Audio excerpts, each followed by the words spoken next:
Hello dear students, welcome to Edurism success classes. मैं अमन शर्मा आपके लेकर आया प्लैथोनिक्स का नेक्स्ट लेक्चर। और आज का जो लेक्चर हमारा रहने वाला है वो 4th यूनिट से आपकी जो नोजल चल रहा था उसी से इंपॉर्टेंट रहने वाला है। आज के लेक्चर में हम न्यूमेरिकल करने जा रहे हैं, क्योंकि न्यूमेरिकल मैंने आपको बताया था न्यूमेरिकल आपका 100% चांस है जो आपका न्यूमेरिकल आपके नोजल से आएगा ही आएगा। तो इसमें जो मैं बात करूंगा, आज के टॉपिक मेरा रहने वाला है, उसमें सबसे शुरुआत में करूंगा कि कौन कौन से मेरे इंपॉर्टेंट फॉर्मुला रहने वाले हैं। देखो न्यूमेरिकल इससे ज्यादा चांसेस है और आते भी हैं, कई तरह के न्यूमेरिकल्स हम देखने वाले हैं। तो बेसिकली मैंने इसको दो लेक्चर में डिवाइड किया है। आज के जो लेक्चर हम करेंगे उसमें केवल हीट ड्रॉप के ऊपर हम देखेंगे हीट ड्रॉप का कितना आपका रहने वाला है हीट ड्रॉप के ऊपर, साथ साथ में वेलोसिटी के ऊपर भी देखेंगे, साथ साथ में आपका जो लॉसेस है फ्रिक्शन लॉस के कारण जो भी आपके एंट्रोपी में और आपकी जो एफिशिएंसी में जो चेंजेस आएगा उस सब को हम इसमें देखने वाले हैं आज के लेक्चर में। साथ साथ में ड्राइनेस फ्रैक्शन को भी कैलकुलेट करना सीखेंगे। तो कुछ न्यूमेरिकल्स के ऊपर मैं जाऊंगा, उससे पहले फॉर्मुलेस बताऊंगा इन सब के में।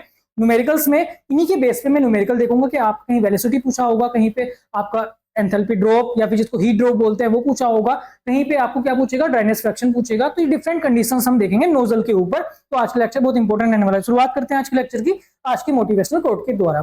तो जो दिया हुआ है जेगलर ने दिया है, जो कि अमेरिका के एक ऑथर थे। इन्हें आप मोटिवेशनल स्पीकर के नाम से भी जानते हैं। तो जब हम 12 तक ये रहे हैं उसके बाद ये गुजर चुके हैं। तो इनका कहना है कि you don't have to be great to start. कोई भी काम शुरुआत करने के लिए आपका ग्रेट होना जरूरी नहीं है। मतलब कि कोई काम मुझे शुरू करना है और मैं चाहूं कि पहले मैं उसकी पूरी तैयारी कर लूं तब मुझे वो काम शुरुआत करनी है, तो ऐसा नहीं करना आपको। But you have to start to be great, कि आपको ग्रेटनेस लेने के लिए, आपको कुछ बड़ा करने के लिए आपको शुरुआत करनी होगी। मतलब कि अगर आप कोई शुरुआत करना चाह रहे हैं तो आप अगर सोच रहे हैं कि भाई ये चीज होगी मैं तभी इस काम को करूंगा, या फिर जब मेरे पास में ये चीज होगी तब मैं पढ़ना शुरू करूंगा, तब ये चीज करूंगा, वैसा नहीं आपको सोचना है। आपको क्या करना है, जो भी आपको काम करना है उसकी आप शुरुआत कीजिए पहले। जब आप शुरुआत कर देंगे फिर तो आप परफेक्शन की तरफ को, ग्रेटनेस की तरफ को हम चले ही जाएंगे। तो शुरुआत में ये कहा गया है कि हमें इंतजार नहीं करना कि कब हम ग्रेट बने तब हम उस काम को शुरू करें। पहले आप काम को शुरू कीजिए, जब धीरे धीरे आप उस काम में लगेंगे, उस काम को करेंगे। जैसे हमारा पढ़ाई का काम है, अगर हम स्टडी करेंगे तो एक दिन हम बहुत अच्छे क्या बन सकते हैं, स्टूडेंट बनेंगे और हमारे मार्क्स भी अच्छे आएंगे और बाद में हमारा जो कैरियर रहने वाला है वो भी हमारा अच्छा ही होगा। तो ये इसी मोटिवेशनल कोट के साथ में आज का शुरुआत करते हैं इंपॉर्टेंट फॉर्मूला के ऊपर।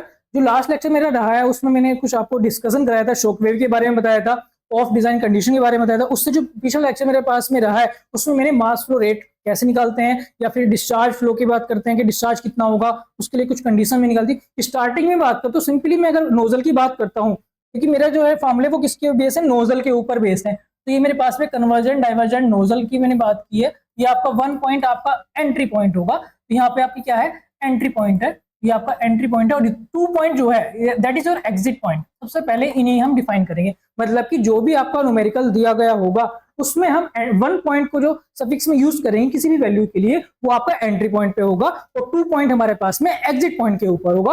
अगर मैं प्रेशर की बात करता हूँ, P1 जो मेरा प्रेशर होगा that is the pressure at the inlet. Inlet के ऊपर आपका जो प्रेशर होगा दैट इज P1। इसी तरह से एग्जिट के ऊपर जो आपका प्रेशर होगा वो P2 है।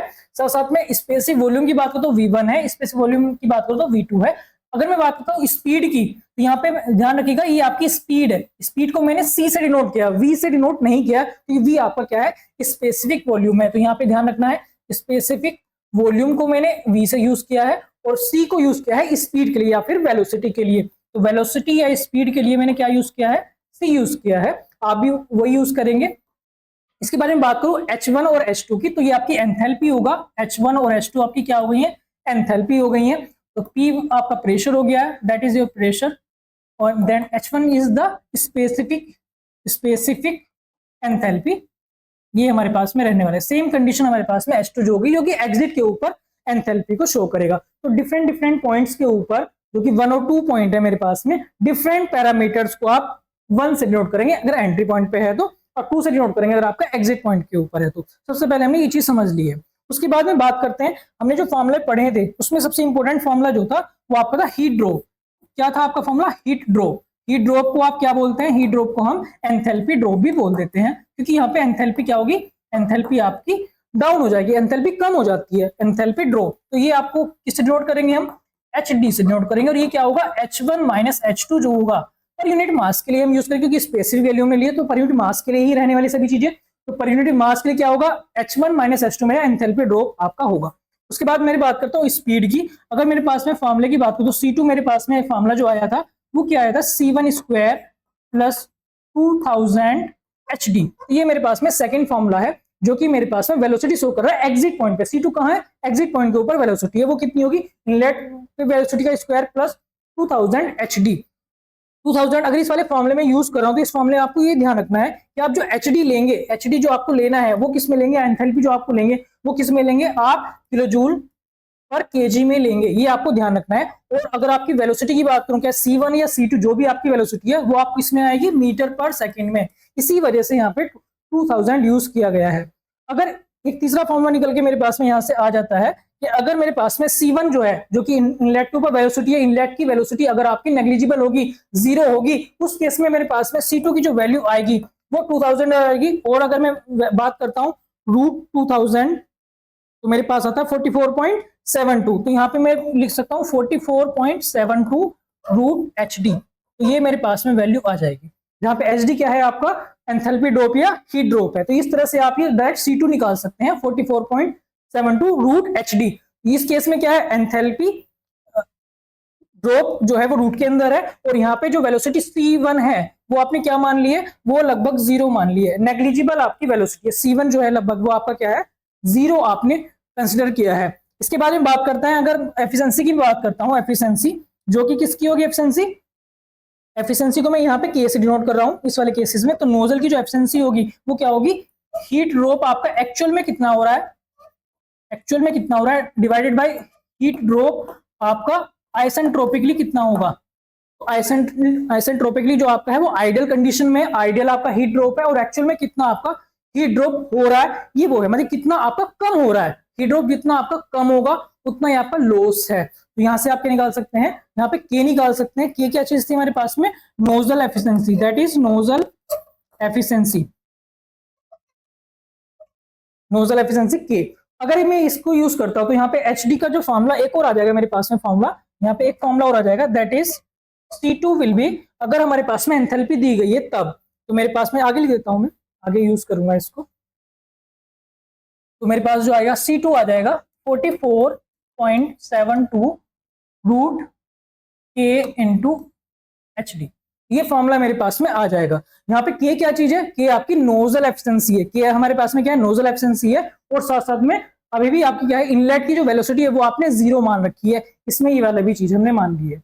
अच्छा अब बात करते हैं, अगर मेरे पास में फ्रिक्शन लॉस दिया गया है, फ्रिक्शन लॉस दिया गया है परसेंटेज में, परसेंटेज फ्रिक्शन लॉस मुझे दिया गया है, तो परसेंटेज फ्रिक्शन लॉस जो है, मान लीजिए परसेंटेज फ्रिक्शन लॉस FL में लिख रहा हूं, परसेंटेज फ्रिक्शन लॉस को, फ्रिक्शन कारण जो आपका लॉस हो गया है एनर्जी का, एंथैल्पी का, उसको मैं इससे डिनोट कर रहा हूं। उस केस में मान लीजिए लॉस जो आपका हो रहा है वो कितना हो रहा है, मान लीजिए 0.5% या फिर 10% या फिर 15% या फिर 20%, इस तरह से आपको यह होगा, दिया गया होगा कि फ्रिक्शन के कारण आपका जो लॉस है, एनर्जी लॉस है, सो दैट इज द 10% 20%, इस तरह से दिया गया है। उस केस में अगर मैं आपको निकालता हूं HD की मुझे वैल्यू चाहिए, तो यहाँ पे उससे पहले के निकालना मेरे पास में होगा, के आपका कितना होगा, के स्टार्टिंग में अगर मैं परसेंटेज की बात करता हूं तो मेरे पास में 100% टोटल है, टोटल मेरा 100% रहेगा, उसमें से फ्रिक्शन के कारण है, उसी की वजह से आपकी एफिशिएंसी जो है 100% ना के कम आई है। आप देख सकते हैं यहाँ पे जो ड्रॉप हुआ है ये आपका कम ड्रॉप हुआ है, कारण क्या है, फ्रिक्शन लॉस के कारण।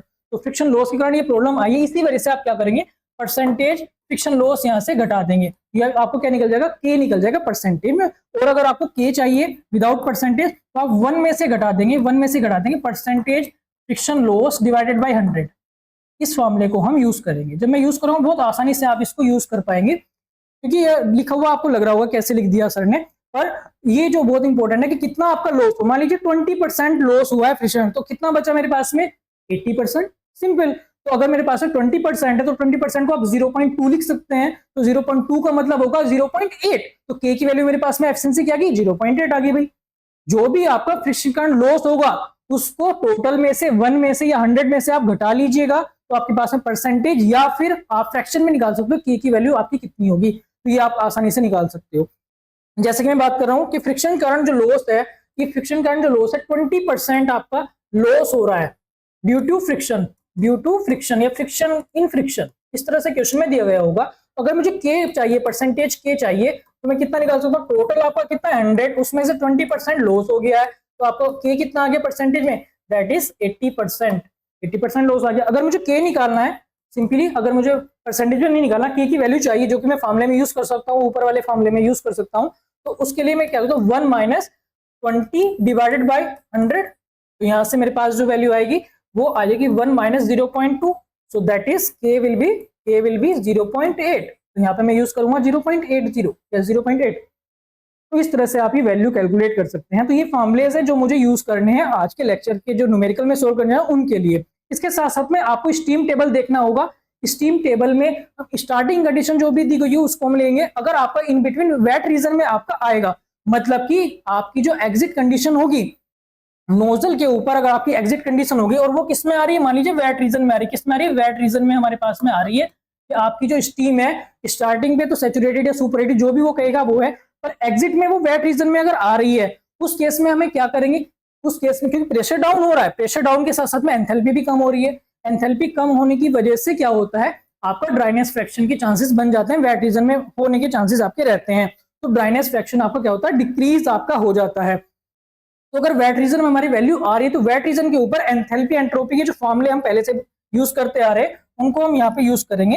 मतलब कि अगर आपको एंथैल्पी निकालनी है 2 पॉइंट के ऊपर, जो कि आपका वेट रीजन में मैं मान रहा हूँ, तो मेरे पास में होगा 2 पॉइंट के ऊपर, अगर वो आपका फ्लूइड में है मतलब लिक्विड फॉर्म में है, प्लस ड्राइनेस फ्रैक्शन एक्स हमारा क्या होगा, ड्राइनेस फ्रैक्शन रहेगा, और HFG 2 पॉइंट के ऊपर। इस फॉर्मूले को मैं यूज। इसी तरह से अगर आपको एंट्रोपी चाहिए 2 पॉइंट के ऊपर, तो एंट्रोपी जो होगी मेरे पास में एंट्रोपी हो जाएगी 2 पॉइंट के ऊपर और फ्लूइड कंडीशन में सैचुरेटेड लिक्विड फॉर्म में, और यहाँ पे ड्राइनेस फ्रैक्शन से मल्टीप्लाई कर देंगे, और एंट्रोपी चेंज कितना है पूरे फेज चेंज के दौरान 2 पॉइंट के ऊपर ही, या 2 पॉइंट की जो प्रेशर है उसके ऊपर ही। तो ये दो फॉर्मूले भी है जो मेरे पास में यूज करने वाला हूं मैं आज के लेक्चर में। इसके साथ साथ में क्वेश्चन में अगर ये कहा जाएगा कि आइसेंट्रोपिक है, क्वेश्चन में अगर ये कहा जाएगा कि आपका जो फ्लो है, फ्लो कैसा है, जो कि हम आइडली मानते हैं आइडल फ्लो है, अगर एग्जाम में कहेगा कि आइडल फ्लो रहने वाला है, आइडल फ्लो आपका रहेगा या फिर आइसेंट्रोपिक फ्लो रहेगा, दोनों में से कुछ भी अगर आपको कहेगा आइसेंट्रोपिक फ्लो या आइसेंट्रोपिकली फ्लो कर रहा है या चेंज हो रहा है, उस केस में हमें जो लेना है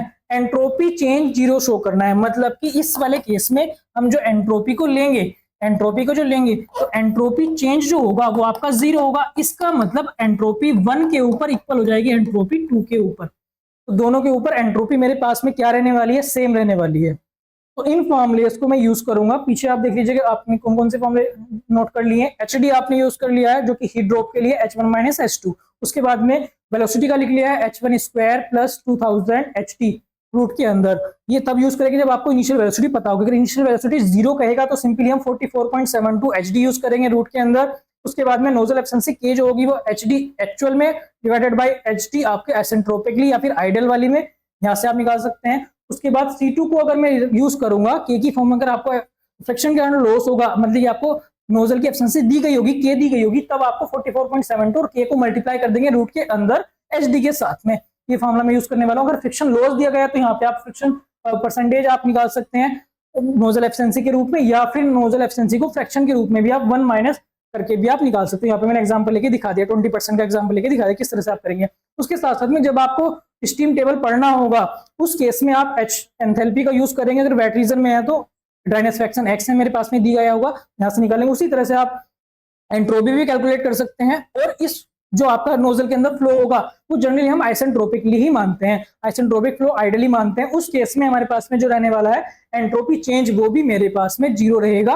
और S1 के ऊपर जो आपकी एंट्रोपी होगी, मतलब कि इनलेट के ऊपर जो आपकी एंट्रोपी होगी, आउटलेट के ऊपर भी हमारी उतनी ही एंट्रोपी रहने वाली है। तो इसको भी मैं यहाँ पे यूज करूंगा। तो डिफरेंट फॉर्मुलेज हैं, आप भी अपनी नोटबुक में नोट कर लीजिएगा। शुरुआत करते हैं फर्स्ट लेक्चर से, लेक्चर के पहले क्वेश्चन से। तो आज के जो लेक्चर का पहला क्वेश्चन मेरा रहने वाला है that is dry saturated steam eight 5 बार। 5 बार के ऊपर क्या दी गई है मेरे पास में, ड्राई सैचुरेटेड। सबसे पहले जो गिवन है उसको मैं नोट कर लेता हूं कि गिवन मेरे पास में क्या क्या है। तो गिवन है मेरे पास, गिवन है dry saturated steam, dry saturated steam दी गई है। ड्राई सैचुरेटेड मतलब ये आपकी जी की दी गई है, सैचुरेटेड वेपर कंडीशन में दी गई है। तो सैचुरेटेड वेपर कंडीशन में दी गई, प्रेशर कितना है P1, 5 बार, 5 बार का प्रेशर उसने दिया गया है with negligible velocity, velocity expand आइसेंट्रोपिकली।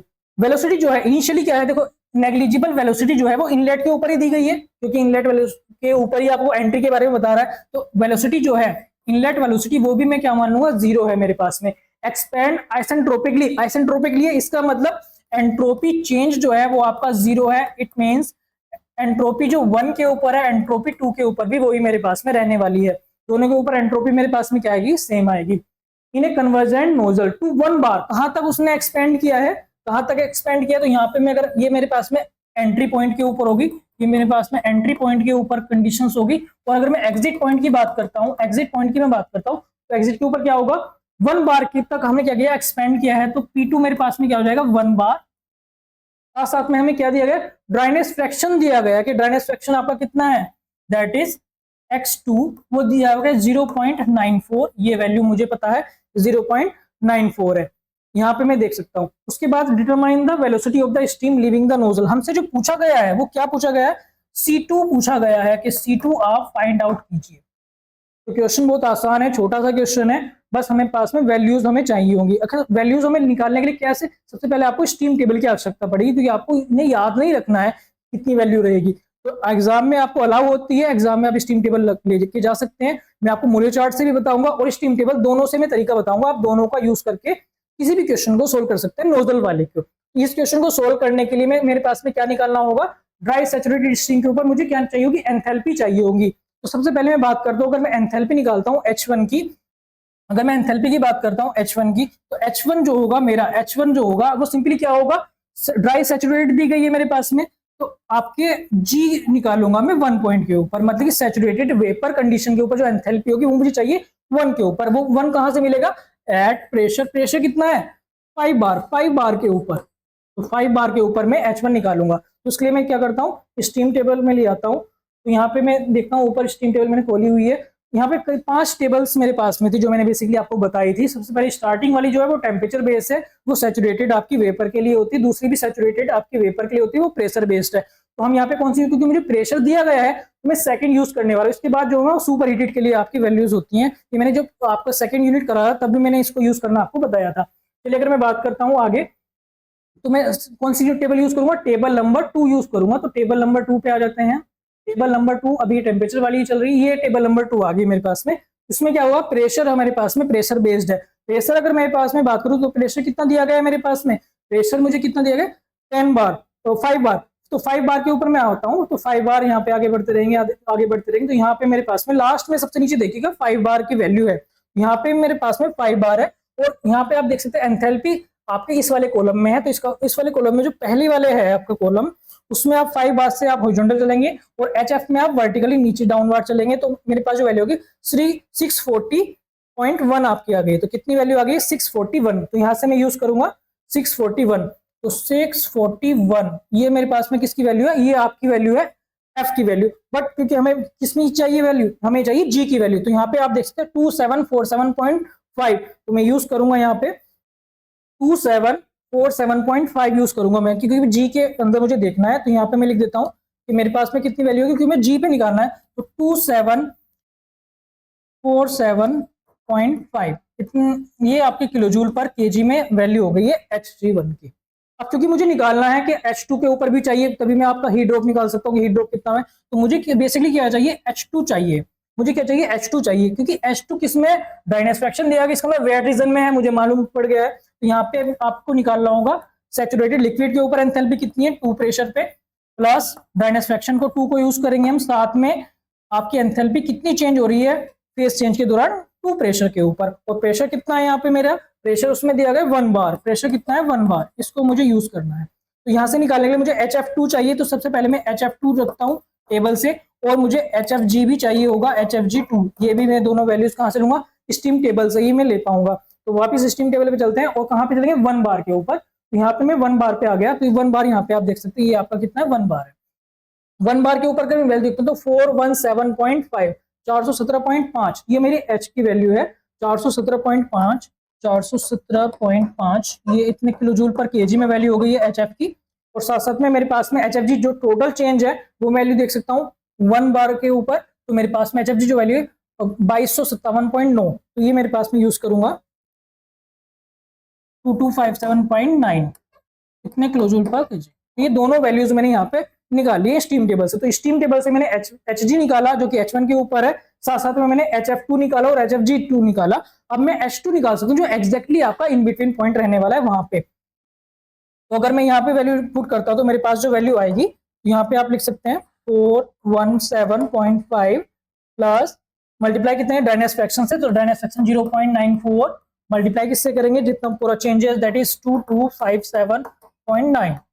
मेरे पास जो फाइनल वैल्यू आएगी, फाइनल वैल्यू जो आएगी वो कितनी आ जाएगी देख लेते हैं, दैट इज 2257.9 मल्टीप्लाई 0.94, आप भी कैलकुलेट करके देखिएगा, ऐड कर देंगे 417.5, तो मेरे पास जो वैल्यू आती है 2539.9, ये वैल्यू आ गई है 2 के ऊपर। तो 2 के ऊपर जो वैल्यू है मेरे पास में कितनी है 2539, ये वैल्यू मेरे पास में आ गई। अब मैं बात करता हूं आपका जो HD होगा जो कि आपका हीट ड्रॉप है उसको मैं कैलकुलेट करूंगा। तो हीट ड्रॉप जो मेरे पास में रहने वाला है वो कितना होगा H1 माइनस H2। तो H1 माइनस H2, तो H1 मेरे पास में लिखा हुआ उसमें से मैं H2 घटा दूंगा तो मेरे पास जो वैल्यू आएगी आप भी घटा लेंगे तो कितनी वैल्यू आ रही है माइनस आंसर दैट इज 207.5, ये मेरे पास में वैल्यू 207.5 किलो जूल पर केजी, ये वैल्यू मेरे पास में आ गई। आपकी भी आई होप ये वैल्यू आई होगी। तो यहाँ से मुझे हीट ड्रॉप पता लग गया कि हीट ड्रॉप आपका कितना हुआ है 207.5 किलो जूल पर केजी के हिसाब से आपका क्या हुआ हीट ड्रॉप हो गया, एंथैल्पी ड्रॉप आपका हो गया। इसी एंथैल्पी ड्रॉप के बराबर जो आपकी काइनेटिक एनर्जी इंक्रीज हो जाएगी नोजल में, तो काइनेटिक एनर्जी इंक्रीज अगर पूछे तो काइनेटिक इंक्रीज कितनी होगी 207.5 किलो जूल पर केजी आपकी इंक्रीज हो जाएगी। इसके कारण आपकी जो वेलोसिटी इंक्रीज होगी उसे मैं कैलकुलेट कर लूंगा। तो मेरे पास में क्योंकि इसने कोई एंट्रोपी या एंथैल्पी के बारे में नहीं बताया कि आपकी एफिशिएंसी पे क्या फर्क पड़ने वाला है, तो एफिशिएंसी को मैं क्या मानूंगा, एफिशिएंसी को 100% मानूंगा। तो मैं सिंपल फॉर्मुला यूज करूंगा, सिंपल फॉर्मुला यूज करता हूं T2 is equal to root that is 44.72 root HD। तो यहाँ पे HD को आपको किसमें रखना है किलो जूल पर केजी में ही रखना है, मतलब आप उसको 1000 से मल्टीप्लाई नहीं करेंगे क्योंकि 1000 के रेस्पेक्ट के लिए हमने 2000 के रेस्पेक्ट हमने 44.72 यहाँ पे यूज किया हुआ है। मतलब HD की जो आप वैल्यू रखेंगे किलो जूल पर केजी में ही रखनी है। जो वैल्यू आपने स्टीम टेबल से उठाई है उस वैल्यू को एज इट इज उसी बिना विदाउट यूनिट कन्वर्जन किए आपको यहाँ पे यूज करना है। बस आपको वैल्यू को यूज करना है, आपको यूनिट चेंज नहीं करनी है क्योंकि फॉर्मूले में ऑलरेडी हमने इसमें किया हुआ है। तो इस चीज में ध्यान रखना है कि आप HT बाबा बता रहा हूं आप इस चीज का ध्यान रखेंगे नहीं तो आंसर मैच नहीं करेगा। आपको किलो जूल पर केजी में ही वैल्यू पुट रखनी है, जूल पर केजी में, मतलब ऐसा यूनिट यूज नहीं करेंगे, आपको किलो से पहले से ऑलरेडी मल्टीप्लाई इसमें करके रखा हुआ है, तो आपको किलो जूल पर केजी में ही वैल्यू रखनी होगी। चलिए वैल्यू पुट करते हैं। तो मेरे पास में जो वैल्यू आती है C2 की, तो C2 की वैल्यू कितनी आ जाएगी मेरे पास में C2 इज इक्वल टू 44.72 207.5। तो यहाँ से मैं निकालता हूँ वैल्यू, तो रूट कर देता हूँ मैं, तो मेरे पास देन मल्टीप्लाई 44.72, ये मेरे पास आ गया that is C2 is equal to 644.3 और आंसर जो आएगा वेलोसिटी का वो मीटर पर सेकंड में आएगा। तो इस तरह का ये क्वेश्चन हमारा कंप्लीट हो गया। ये हमसे पूछा गया था कितनी आपके पास में वैल्यू रहने वाली है फाइनल वेलोसिटी की या फिर एग्जिट वेलोसिटी की, तो मेरे पास में जो आया आंसर वो 644.3 आया। आई होप आपका भी यही एग्जाम आंसर आपका आया होगा। अब मैं बात करता हूँ, ये रिपीट कर देता हूँ आपको क्या, सबसे पहले मैं H1 मुझे निकाल लिया स्टीम टेबल से, H2 मुझे चाहिए तो H2 का मैंने फॉर्म लगाया क्योंकि आपका वेटिजन में था, तो वहां से आप स्टीम टेबल से फॉर्म वैल्यूज ले लिया आपने, सैचुरेटेड लिक्विड फॉर्म में ले ली, फिर आपका टोटल फेज चेंज में कितनी होती है वो आपने यूज कर लिया। वहां से आपको क्या निकाल लिया आपने H2 को कैलकुलेट कर लिया। वहां पे H2 को जब आ गया तो H1 H2 दोनों मुझे पता लगी तो दोनों का डिफरेंस कर लिया है। डिफरेंस के बाद में जो मेरे पास वैल्यू है दैट इज हीट ड्रॉप या एंथैल्पी ड्रॉप आ गया। एंथैल्पी ड्रॉप निकालने के बाद में क्योंकि आपकी नोजल की एफिशिएंसी उसने बात नहीं की तो आप 100% मानते हो, यहाँ पे अब यूज किया C2 को 44.72 रूट HD यूज कर लिया। यहाँ से आपने वैल्यू पुट करने के बाद में जो फाइनल वेलोसिटी आपकी आई है एग्जिट के ऊपर वो कितने ही 644.3 मीटर पर सेकंड में आपकी आ गई है। बस ध्यान रखना है HD को जो आप रखेंगे वो किलो जूल पर केजी में ही आपको रखना है। चलिए शुरुआत करते हैं दूसरे क्वेश्चन से। तो इस क्वेश्चन में क्या है, इसमें भी ऑलरेडी क्या बताया ड्राई सैचुरेटेड स्टीम ही रहने वाली है। सबसे पहले बात करते हैं ड्राई सैचुरेटेड स्टीम रहेगी एट ए प्रेशर, प्रेशर इस बार कितना है 15 बार है, 15 बार उसका आपका प्रेशर दे दिया है। Enters in the nozzle, nozzle में एंट्री कर रहा है and is discharge eight A pressure of 1.5 बार, मतलब कि एग्जिट और इनलेट के ऊपर प्रेशर हमें पता लग गए हैं। तो सबसे पहले लिख देते हैं गिवन हमें पास में क्या है, गिवन जो है वो एक नोजल दी गई है जो कि स्टीम नोजल है, स्टीम नोजल है हमारे पास में, स्टीम नोजल साथ में एंट्री पॉइंट के ऊपर, यहाँ पे मैं एंट्री लिख देता हूँ, एंट्री पॉइंट के ऊपर क्या है, सैचुरेटेड, ड्राई सैचुरेटेड आपकी स्टीम है, ये एंट्री पॉइंट के ऊपर हो गया। एग्जिट पॉइंट पे मुझे पता नहीं है, वो मैं खुद देख लूंगा क्या है, बाद में बात करते हैं। उसने प्रेशर दिया हुआ है, प्रेशर P1 हमें दिया है, एंट्री पॉइंट के ऊपर कितना है, 15 बार है, कितना है 15 बार है, और P2 के ऊपर उसने दिया हुआ है P2 इज इक्वल टू 1.5 बार। तो यहाँ पे ये दोनों प्रेशर हमें पता है, दोनों प्रेशर हमें दिए गए हैं। Find the final velocity of the steam when the initial velocity of the steam is negligible. Initial velocity उसने क्या कहा है, इनिशियल वेलोसिटी उसने कहा कि आप 0 मान लीजिए। तब हमें जो फाइंड आउट करना है, तो मेरे पास में क्या फाइंड होगा, C2 मुझे चाहिए, C2 को मुझे कैलकुलेट करना पड़ेगा कि C2 कितना है। तो ये पहले वाले क्वेश्चन की जैसे ही होगा, जैसे मैंने पहला क्वेश्चन किया उसी तरह से इसको भी करके देखेंगे। साथ साथ में क्या पूछे, also if 10% of heat drop is lost in friction, friction के कारण जो लॉस है, फ्रिक्शन के कारण जो लॉस है, फ्रिक्शन लॉस वो कितना है, 10% उसने दिया हुआ है फ्रिक्शन लॉस। फ्रिक्शन के कारण जो आपकी एनर्जी लॉस हुआ है या एंथैल्पी लॉस हुआ है वो कितना है आपका, 10% उसने दिया गया है। इस वजह से आपको पहले K कैलकुलेट करना पड़ेगा, then you have to find the velocity. तब आप क्या निकलेगी, फिर आप वेलोसिटी आपको निकालनी पड़ेगी, वेलोसिटी कितनी आएगी, दैट इज C2 डैश। तो डैश मैंने यूज किया है जो कि आपकी 10% फ्रिक्शन के कारण है, तब आपकी वेलोसिटी आपकी कितनी है। Find the percentage reduction in the final velocity. तो फाइनल वेलोसिटी में जो परसेंटेज रिडक्शन आपका हुआ है, डेल्टा C जो आपका है, change in the velocity divided by ideal velocity into 100, ये मुझे पूछा गया है। ये क्या है, परसेंटेज रिडक्शन इन वेलोसिटी। तो वेलोसिटी के अंदर परसेंटेज रिडक्शन कितना होगा, ये मुझे कैलकुलेट करना होगा। इन फॉर्मूलेस को मुझे यूज करना है। शुरुआत करते हैं जैसे कि स्टार्टिंग में हमने किया था, सबसे पहले P के ऊपर मैं क्या निकाल रहा हूँ, एंथैल्पी कैलकुलेट करता हूँ कि एंथैल्पी कितनी है। तो मुझे क्या क्या चाहिए, मुझे यहाँ पे पहले एंथैल्पी चाहिए, तो H1 के ऊपर मुझे एंथैल्पी चाहिए, ठीक है।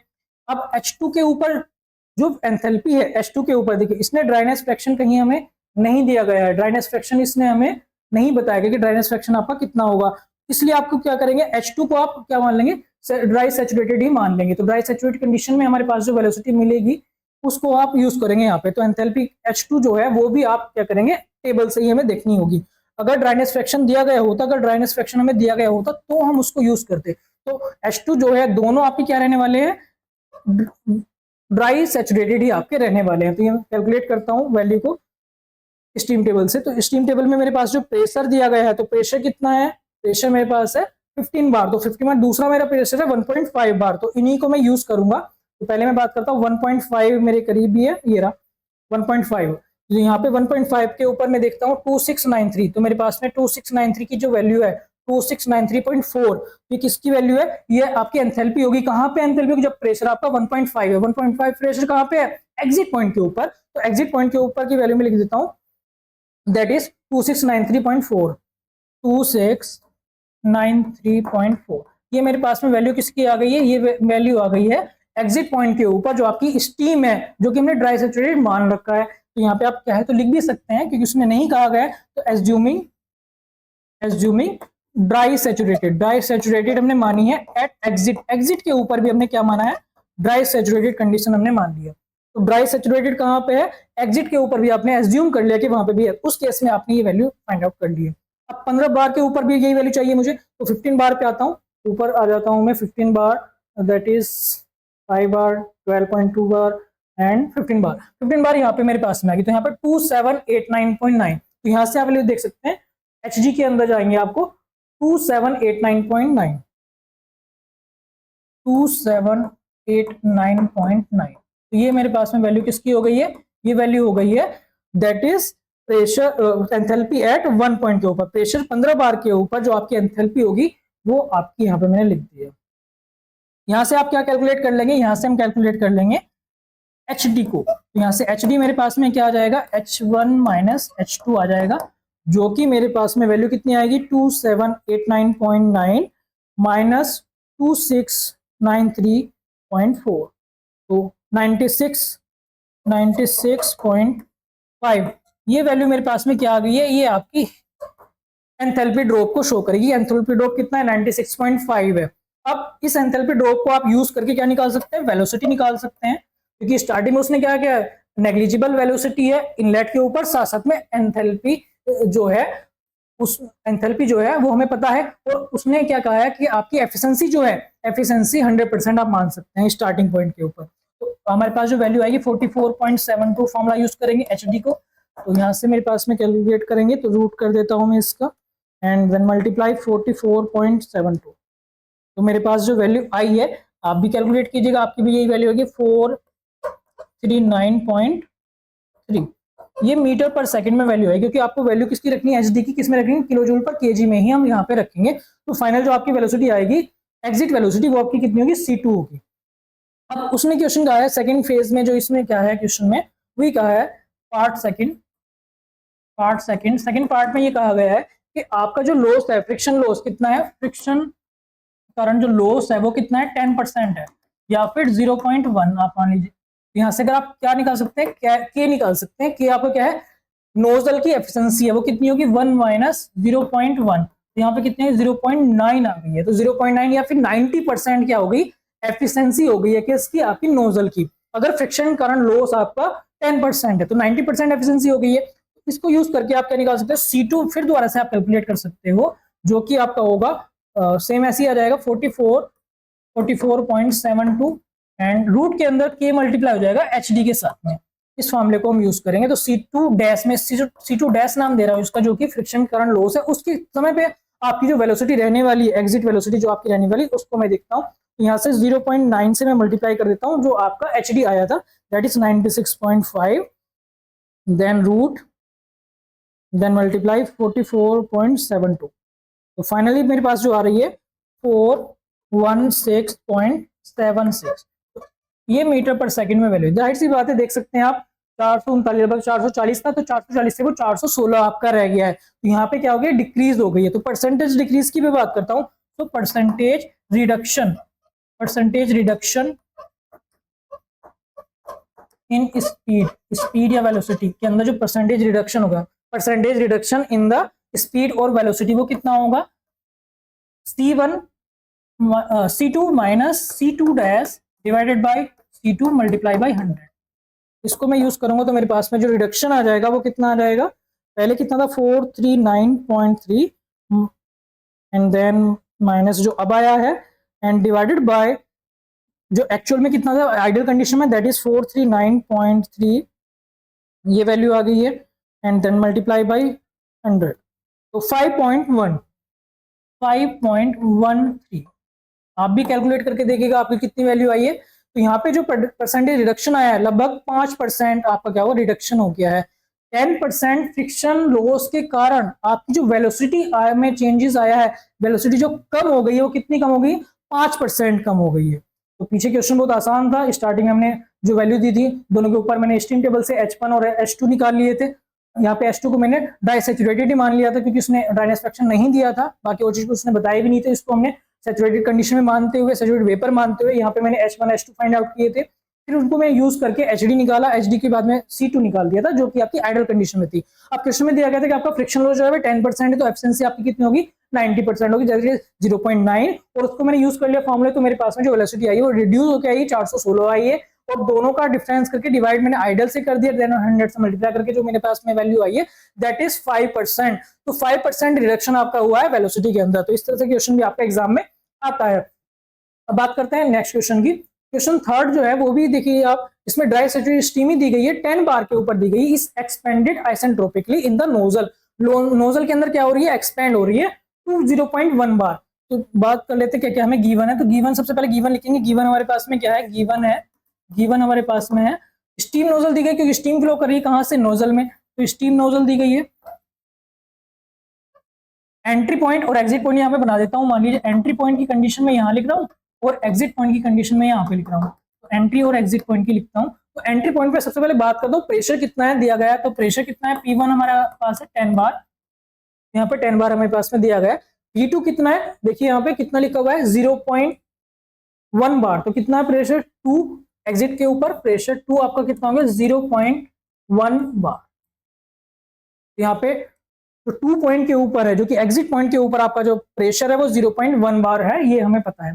Find the dryness fraction of the steam exit. सबसे पहले क्या पूछा है, ड्राइनेस फ्रैक्शन पूछा है। कहां पूछा है, X2 के ऊपर पूछा है।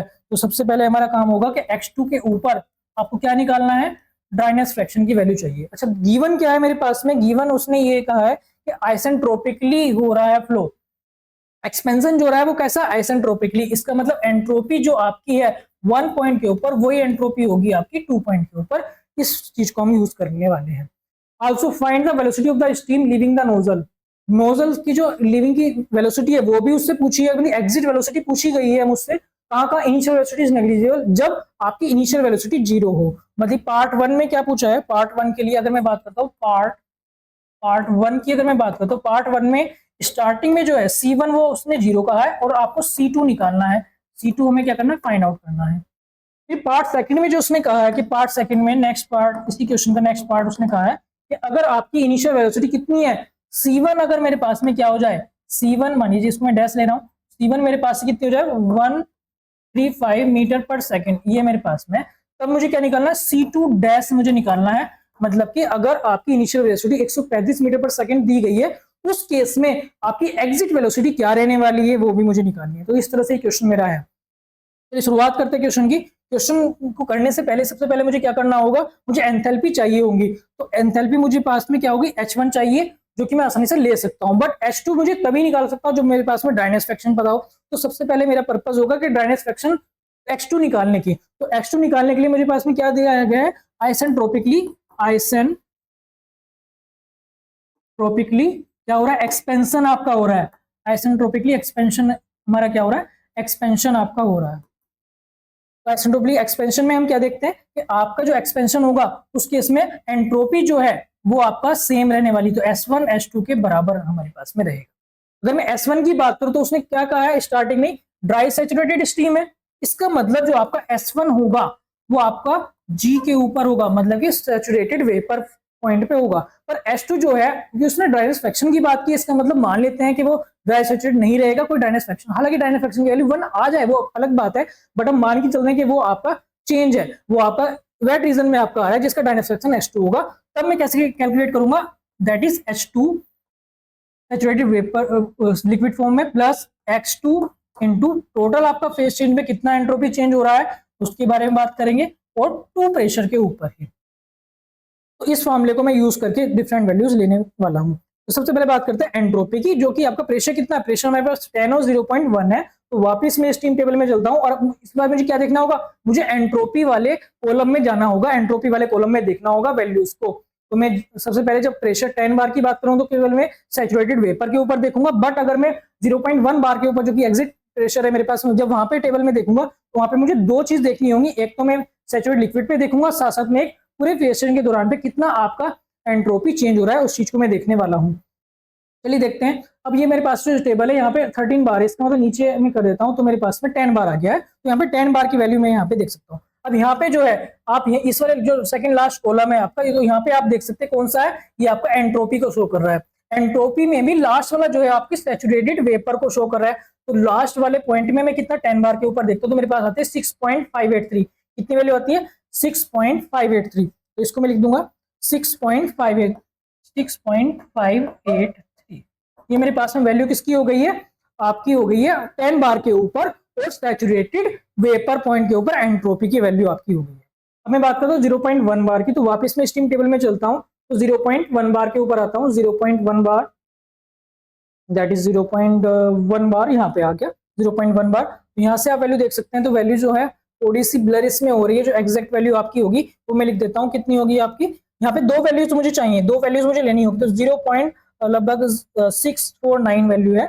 0.649 0.649 ये वैल्यू किसकी है मेरे पास में? HF की है, जो कि सैचुरेटेड लिक्विड पॉइंट पे है। और साथ साथ मुझे टोटल चेंज कितना है वो भी मुझे देखना है। तो टोटल चेंज यहीं पे आप देख सकते हैं SFG लिखा हुआ है, जो कि वेपरेशन में यहाँ पे लिखा हुआ है स्पेसिफिक एंट्रोपी। तो 0.1 के ऊपर यहाँ पे देखता हूँ तो मेरे पास 7.5, लगभग 7.5 आप ले लेंगे तो 7.5 वैल्यू आ गई है। तो यहाँ से X2 मुझे निकालना ही है और 7.5 ये वैल्यू मैं यूज करने वाला हूँ। तो अगर मैं वैल्यू कैलकुलेट करता हूँ तो मेरे पास में डायरेक्ट X2 आप कैलकुलेट कर सकते हो। X2 आपका कितना होगा? तो मैं निकालता हूँ 6.583 माइनस 0.649 देन डिवाइडेड बाय 7.5। तो मेरे पास जो वैल्यू आई है कितनी आई है? x2 की आपकी कितनी आ रही है, मेरी वैल्यू आ रही है 0.79, 0.79। तो मेरे पास जो वैल्यू आई है ड्राइनेस फ्रैक्शन की कितनी आई है, 0.79 मेरे पास में वैल्यू आ गई, 7.91, ये मैं वैल्यू ले। तो सबसे पहले यही पूछा गया था ड्राइनेस फ्रैक्शन की कितनी वैल्यू होगी, तो ये मेरे पास में होगी 0.791, ये वैल्यू मेरे पास में आ गई। अब मैं बात करता हूं एंथैल्पी, मुझे कैलकुलेट करनी की पड़ेगी कि एंथैल्पी आपकी कितनी होगी, उससे भी मैं कैलकुलेट कर सकता हूं। तो इसी चीज से मैं यूज करूंगा एंथैल्पी के लिए। तो एंथैल्पी मुझे निकालनी है, तो एंथैल्पी H2 H1 सबसे पहले टेबल से देख लेंगे। H2 जो मैं निकालूंगा तो मुझे निकालनी पड़ेगी H2F के ऊपर प्लस X2 यूज करूंगा और HFG को फिर दोबारा से मैं 2 पॉइंट के ऊपर यूज करूंगा। तो HF पहले HF जो है वो मेरा G पॉइंट पे होगा, तो उसको मैं यूज करूंगा। तो HF की मैं वैल्यू कैलकुलेट करता हूँ। अब सबसे पहले 10 बार के ऊपर चलते हैं। 10 बार, दैट इज 10 बार, 10 बार के ऊपर HF की वैल्यू मेरे पास में आ गई 762, दैट इज 762। तो यहाँ पे मैं लिख सकता हूँ 762.6, तो 762.6 ये किलो जूल पर केजी, ये मेरी वैल्यू किसकी है, दोबारा देख लेते हैं। दैट इज 10 बार के ऊपर HF की वैल्यू 2776, दैट इज 2776, 2776 ये वैल्यू आ गई मेरे पास में किलो जूल पर केजी। ये मेरे पास में वैल्यू है HF की, HG की वैल्यू है, जो कि आपकी कितने प्रेशर पे है, 10 बार के ऊपर है। तो 10 बार के ऊपर 2776.2, तो ये मैंने वैल्यू यहाँ पे लिख दी 0.2। अच्छा, अगर मैं H2 की बात करता हूँ तो H2 के लिए वापस मुझे कहाँ चलना पड़ेगा, वापस मुझे चलना पड़ेगा 0.1 के ऊपर। तो मैं 0.1 के ऊपर आ रहा हूँ, तो 0.1 के ऊपर मैं आ गया यहाँ पे। यहाँ पे अगर मैं देखता हूँ तो मेरे पास में HF की वैल्यू 191.8, यहाँ पे आप देख सकते हैं 191.8 है।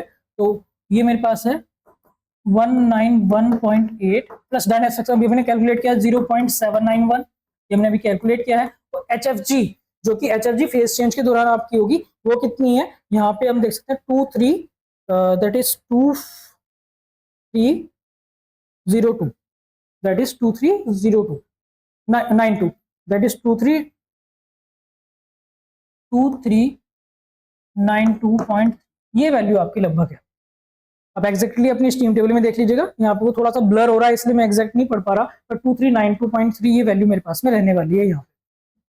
तो मैं H2 निकाल सकता हूँ यहाँ पे, तो वो आप मेरे पास में क्या जाएगी, मल्टीप्लाई 2392.3 प्लस 191.8, तो मेरे पास जो वैल्यू आई है वो कितनी आई है 2084.6, ये वैल्यू मेरे पास में आई। ये दोनों वैल्यू मैंने कहाँ से कैलकुलेट की हैं, आपकी स्टीम टेबल से मैंने वैल्यूज उठाई, उनको मैंने यूज किया है। अब यहाँ पे मैं बात करता हूँ हीट ड्रॉप की, तो HD जो मेरा होगा वो हीट ड्रॉप होगा, वो कितना होगा H1 माइनस H2, ये बहुत इंपॉर्टेंट रहने वाला है मेरा H1 माइनस H2। तो H1 माइनस H2 में कैलकुलेट करता हूँ, मेरे पास जो वैल्यू आई है तो वो उसको मैं घटाऊंगा 2776.2 से माइनस कर दूंगा, तो मेरे पास जो वैल्यू आई है 691.61, 691.61 ये मेरे पास में वैल्यू आ गई किलो जूल पर केजी। किसकी वैल्यू आई है, मेरे पास में वैल्यू आ गई HT की। तो कितना आपका हीट ड्रॉप हो रहा है, कितना आपका एंथैल्पी ड्रॉप हो रहा है, 691.61, ये वैल्यू आपकी क्या हो रही है, हीट ड्रॉप को शो करेगी, हीट ड्रॉप आपका कितना है। अब इस हीट ड्रॉप के लिए मैं क्या करता हूँ, एग्जिट वेलोसिटी ड्राइनेस फ्रैक्शन पूछा था वो पहले निकाल दिया। अब तो बात करते हैं पार्ट 1 की, तो यहाँ पे मैं दो पार्ट में बात करूंगा। अब यहाँ पे पार्ट फर्स्ट की, तो पार्ट फर्स्ट में क्या है, इनिशियल वेलोसिटी क्या है, C1 क्या है 0 मान रखिए। तब आपको अगर C2 निकालना है तो सिंपली आप क्या करेंगे 44.72 रूट HT, इसको आप यूज करेंगे। तो यहाँ पे मैं अगर कैलकुलेट करता हूँ तो मेरे पास जो वैल्यू आएगी that is root answer then multiply 44.72, तो मेरे पास जो वैल्यू आएगी 1176, ये मीटर पर सेकंड वैल्यू आ गई है मेरी। इसकी आई है वेलोसिटी 2 की आई है, एग्जिट वेलोसिटी आ गई है, एग्जिट वेलोसिटी मेरे पास में आ गई है। कब आई है, जब मेरे पास में इनिशियल वेलोसिटी 0 है। बट अगर आपका पार्ट सेकंड की मैं बात करता हूं, पार्ट सेकंड की अगर मैं बात करता हूं तो पार्ट सेकंड में मेरे पास जो रहने वाला है velocity C2 that is C1 dash जो कि गिवन है, C1 डैश हमें गिवन है कितनी है 135, कितनी दी हुई है आप यहाँ पे देख सकते हैं 135 मीटर पर सेकंड यहाँ पे दी गई है, मीटर पर सेकंड दी गई है। तब आपको C2 निकालना है, तो C2 निकालने के लिए आपको क्या करना होगा, रूट C1 स्क्वायर, क्योंकि यहाँ पे डैश ही है तो C1 डैश का स्क्वायर प्लस आप क्या यूज करेंगे यहाँ पे दैट इज 2000 HD, ये हम यूज करेंगे। चलिए इस क्वेश्चन में लिखता हूँ। तो सबसे पहले क्या करेंगे, C1 डैश मतलब कि 135 का क्या करेंगे, स्क्वायर करेंगे, प्लस 2000 मल्टीप्लाई कितना है हमारा HD, 691.61। इसको मैं यूज करूंगा। यहाँ से मैं C2 डैश, ये डैश है मेरा, C2 डैश में कैलकुलेट कर लूंगा कितना है। देखते हैं कितना आ रहा है मेरे पास में, आप भी कैलकुलेट कीजिए। 135 स्क्वायर प्लस 2000 मल्टीप्लाई 691.61।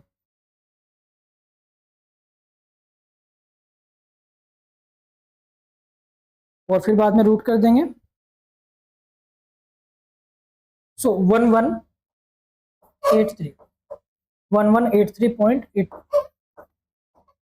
तो मेरे पास जो वैल्यू आई है 1183.82, ये वैल्यू मेरे पास में क्या आई है, तब आई है जब इनिशियल वेलोसिटी 135 मीटर पर सेकंड है। अच्छा, अगर मैं बात करता हूँ अगर इनिशियल वेलोसिटी क्या होती है, इनिशियल वेलोसिटी आपकी 0 होती, तो मेरे पास में कितने 1176 आई है। तो यहाँ से एक इंपॉर्टेंट चीज मुझे पता लग रही है, क्या पता लगती है कि यहाँ पे देखो आप कितना इंक्रीज हुआ है, कितना मीटर पर सेकंड, कितनी वेलोसिटी इंक्रीज हुई है, आप देखिए तो लगभग आपका कितना हुआ है 4 एंड 3 4 मान लीजिए, तो 8 आपकी लगभग हुई है, तो 8 मीटर पर सेकंड इंक्रीज हुई है। तो डेल्टा जो सी है, सी का जो डेल्टा है वो आपका कितना है, लगभग 8 मीटर पर सेकंड आपकी रहने वाली है।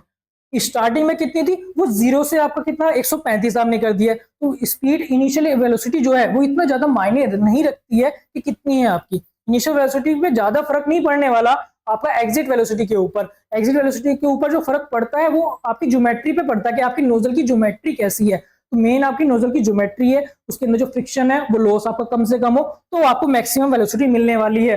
बाकी इनिशियल के ऊपर आप वेलोसिटी देंगे, इससे कोई ज्यादा बड़ा फर्क हमारा पड़ने वाला नहीं है नोजल के ऊपर। तो यहाँ से आप देख सकते हैं कि वैल्यू में जो आया अंतर वो बहुत ही कम आपका आया है, जबकि इनिशियल वेलोसिटी हमने कितनी कर दी थी 135 मीटर पर सेकंड बढ़ा दी थी 0 से या नेग्लिजिबल से।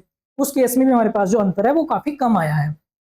चलिए आगे देखते हैं। ये क्वेश्चन आपको समझ में आया होगा, बहुत सिंपल क्वेश्चन था, बस कुछ चीज हमने ऐड कर दी। एग्जाम में देखो क्वेश्चन आपको यही मिलने वाला है, इनमें से ही क्वेश्चन आपको मिल जाएगा, बस कोई चीज उसकी चीज यहाँ पे पूछ ली जाएगा, इसके साथ कोई दूसरी चीज पूछी जाएगी, पर तरीका आपका सोल्व करने का यही आपका रहने वाला है। सबसे पहले क्या करा, डायनेमिक फ्रिक्शन निकालना है, उसके बाद में आपको HD जो कि हीट ड्रॉप है वो आपको कैलकुलेट करना है, फिर आप वेलोसिटीज का फॉर्मूला निकाल के वेलोसिटीज निकाल सकते हो। इस तरह से आपको ही प्रोसीजर अप्लाई करना है। यहाँ पे अभी तक हमने क्या यूज किया था, हमने स्टीम टेबल को यूज करके दिखाया था। अब जो मैं करने वाला हूँ आपको मोलर चार्ट यूज करके दिखाऊंगा, जो कि मेरा नेक्स्ट क्वेश्चन है। तो नेक्स्ट क्वेश्चन बात करते हैं, क्या दिया हुआ है, ड्राई सैचुरेटेड स्टीम दी गई है, स्टीम दी गई है, ड्राई सैचुरेटेड ही है हमारे पास में, प्रेशर कितना है 10 बार है, is expanded in a nozzle to a pressure 0.7 bar. अब जो एग्जिट प्रेशर है वो हमारे पास में दिया है, तो सबसे पहले लिखते हैं क्या क्या हमें गिवन है, गिवन के ऊपर आते हैं। तो गिवन हमारे पास में क्या है, नोजल कैसी है, गैस है या स्टीम है, क्योंकि स्टीम के बारे में बात की है तो स्टीम नोजल है, स्टीम नोजल हमारे पास में गिवन है। एंट्री पॉइंट के ऊपर या फिर इनलेट पॉइंट के ऊपर जो कंडीशंस हैं और एग्जिट पॉइंट के ऊपर जो हमारे पास में कंडीशन है वो हमारे पास में गिवन है। प्रेशर की मैं बात करूं तो प्रेशर गिवन है एंट्री पॉइंट पे, दैट इज P1 कितना है वो 10 बार है। और अगर मैं एग्जिट की बात करता हूं P2 वो कितना है, देखिए यहाँ पे कितना लेगा 0.7 बार। तो ये मेरे पास में दो प्रेशर गिवन है, दोनों प्रेशर मुझे पास में पता है। With the help of molar chart, उसने खुद में कहा किसको यूज करना है, मोलर चार्ट। सो यूजिंग, इसमें यूज जो करना है आपको डायरेक्ट वैल्यू यूज करनी है मोलर चार्ट से, यूजिंग मोलर चार्ट। तो मोलर चार्ट मैंने आपको लास्ट लेक्चर में बताया था, अगर आपने वीडियो नहीं देखी तो आप उसको देख लीजिएगा।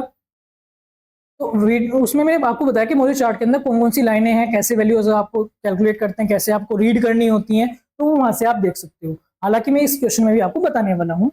Find the velocity and dryness fraction of the steam stream from the nozzle. Nozzle से जो इशू हो रही है, इशू मतलब एग्जिट जो आपकी हो रही है, जो आपकी एग्जिट हो रही है, निकल रही है, रिलीव हो रही है from the nozzle, friction is negligible. और फ्रिक्शन को क्या मानना है आपको, फ्रिक्शन लॉस को आपने नेग्लिजिबल माना है, तब उस केस में आपकी जो वैल्यू है वो हमें फाइंड आउट करनी है। मतलब आपको वेलोसिटी निकालनी है, वेलोसिटी फाइंड आउट करनी है, वेलोसिटी फाइंड आउट करनी है किसकी, एग्जिट की वेलोसिटी हमें चाहिए, एग्जिट की वेलोसिटी चाहिए। एंड इनिशियली कोई वेलोसिटी नहीं दी है तो हम क्या करेंगे, इनिशियल वेलोसिटी को हम क्या करेंगे 0 मानेंगे। यहाँ पे हम लिख देंगे एज्यूम, क्योंकि उसने क्वेश्चन में नहीं कहा है तो एज्यूम हम कर लेंगे। इनिशियल वेलोसिटी कैसी है हमारे पास में 0 है।